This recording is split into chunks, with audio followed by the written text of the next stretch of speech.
Takže priatelia, ideme robiť hovädzí vývar a najskôr ale tým, že to hovädzie mäsko, tak ho trošku si predpracujem v úvodzovkách, dám ho do truby, aby sa mi to mäsko ako keby predrobilo, čiže najprv idem spraviť. Mäsko som nasolila a teraz ho vlastne na 250 na takých 20 minút trošku predpripravím, lebo celkovo to hovädzie mäso sa vždy dlho robí, tak v tom vývare nech to na svoju chuť.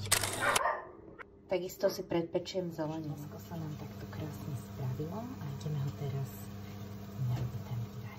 Tak dali sme zeleninku, pripečenú trošku, ale dáme tam ešte aj takéto zelerové vňate, ktoré ale samozrejme nepečeme, pórik a dám tam celú cibulu.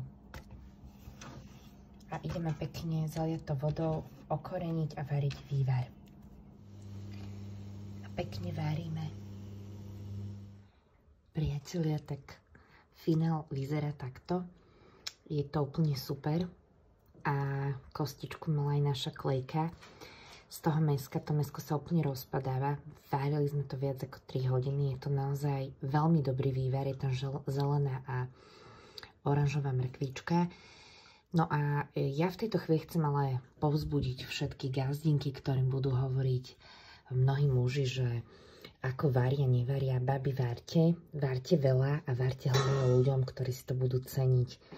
Lebo ono ani nie je taký kumš v tom varení, ale je kumš v tom, že si vôbec na to varenie trúfate. Týmto pozdravím všetky ženy a želám teda dobrú chuť.